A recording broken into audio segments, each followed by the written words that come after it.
کیوں دیکھتے تھے؟ کیونکہ حسین کو معلوم تھا کہ میں جا رہا ہوں تو جا رہا ہوں، اب ظاہراً مجھے آنا نصیب نہ ہوگا۔ ارے ہزاروں میں بہتر تن تھے تسلیم و رضا والے، ہزاروں میں بہتر تن تھے تسلیم و رضا والے، حقیقت میں خدا ان کا تھا اور وہ تھے خدا والے۔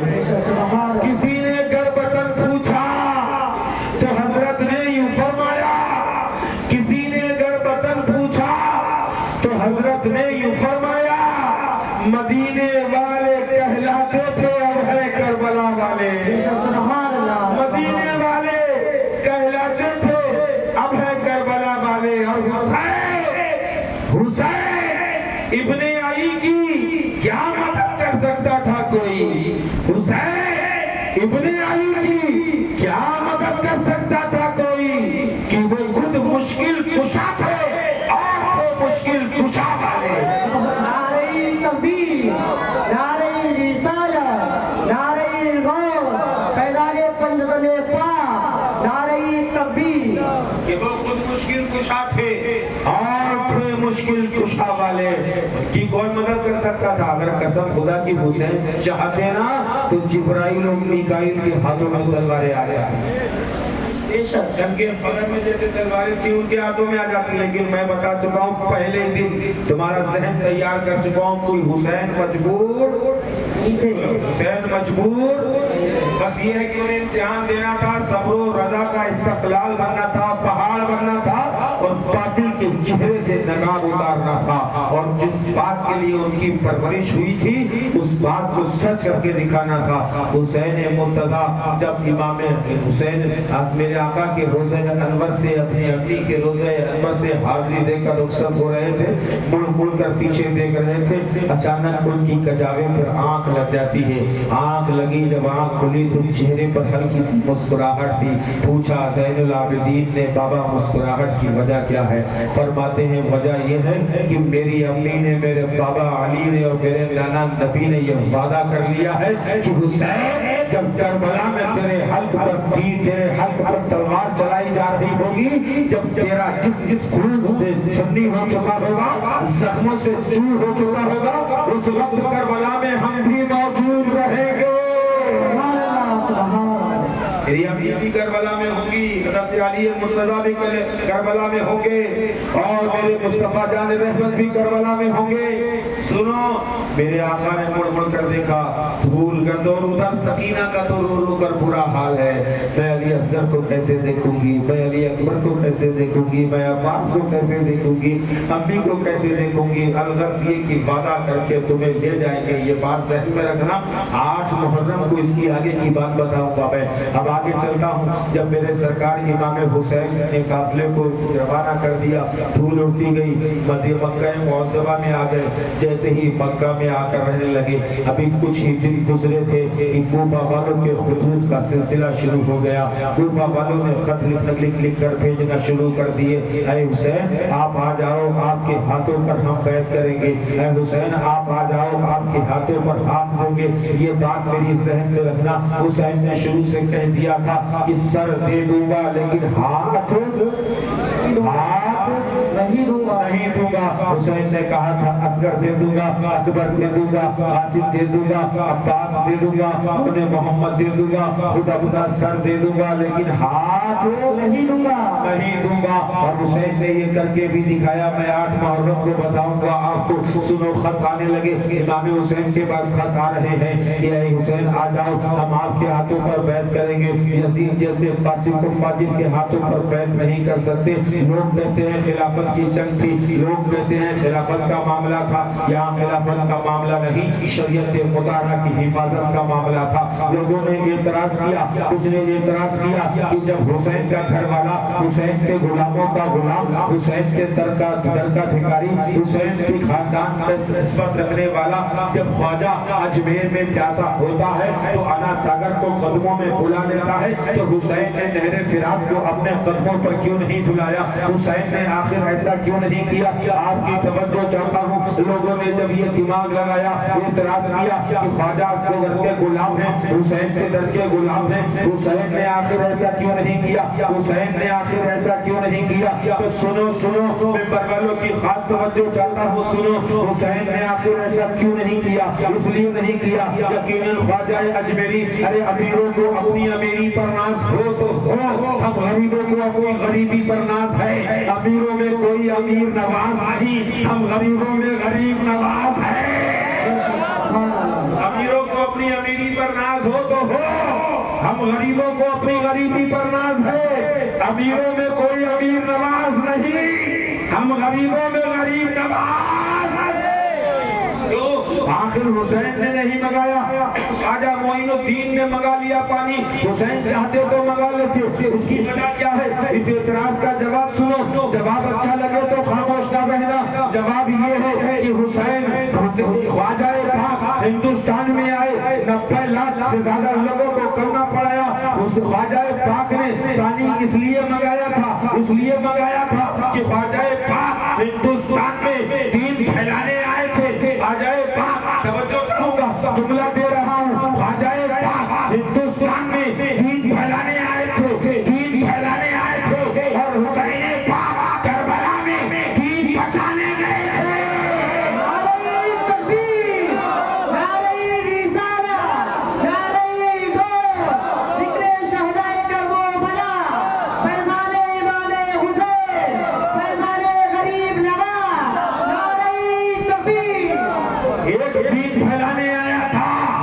اور ایک دین بچانے آئے تھے، جو بچانے آئے تھے وہ قربان کرنے آئے تھے۔ امام حسین کے خلافت کی جنگ نہیں تھی، سنو، امام حسین کے بعد جب خط آنے لگے، 3 روایتیں ملتی ہیں، ایک میں 150 ہیں، ایک بڑی محنت لگتی ہے پڑھنے میں اور ڈھونڈنے میں، 3 روایتیں ملتی ہیں، ایک میں 150، ایک میں 600 اور ایک میں 1200 خطوں کا ذکر ہے جو امام حسین کے پاس کوفہ سے آئے تھے، 150، 600 اور 1200، 3 روایتیں ہم سب سے کم مان لیں، 150 خطی مان لیں۔